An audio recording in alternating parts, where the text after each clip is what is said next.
ఊడగల చండా పడితే ఇదే కూల్చేసుకుని ఇక్కడికి ఇదే ప్రభుత్వం నిర్లక్ష్యం. నా ఇంటికి తీసుకోమో నా సమాన్ లేదో నన్ను బయట మొత్తం నా రేకులు ఇల్లు అన్ని కూల్చేస్తున్నాం. ఇక్కడ ఏ ఒక్కరికి వచ్చినా ప్రభుత్వం భావించాలా, ముందు ఆగిపోయి వచ్చిన మందు వాయి చచ్చిపోయినా ప్రభుత్వం భరించాలి.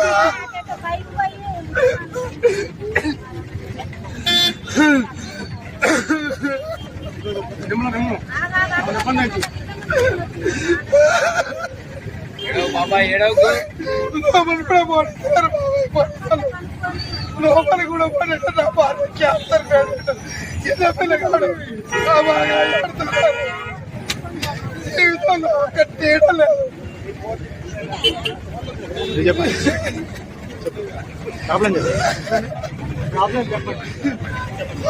ఏలేంటే ఆదివాసులు ఎక్కడి నుంచో ఊరికొకళ్ళు వచ్చి ఇక్కడ ఇల్లు కట్టుకొని ఉన్నారు.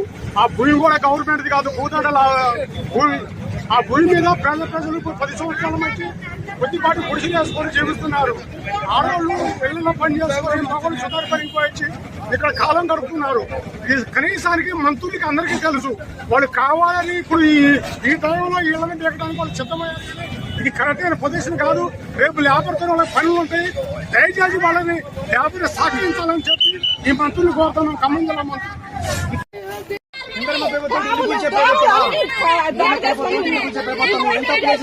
ముందుగా చెప్తా పక్కకు పోతుందా చెప్పి 8 సంవత్సరాలు వేసింది. 8 సంవత్సరాల నుంచి ఉంటాను మాట చెప్పి పాప మీ కాదు చెప్తాను. అసలు ఎవరు చెప్పు లేదా ఏం లేదా అటాటికి వచ్చి హైకోర్టు ఆర్డర్లు గౌరవించారా, ఏది గౌరవించరా, ఏమి చేయరా? ఇది న్యాయమేనా?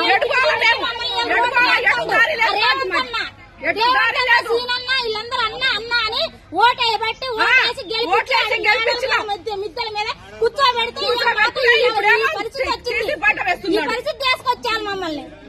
మా ఎంగిలన్న సంవత్సరాలు బట్టి ఇక్కడ ఉంటున్నాం అండి. కనీసానికి ఎప్పుడు ఏ రోజైనా కంటి నుండి నిద్రపోలేదు. నీవు మాకు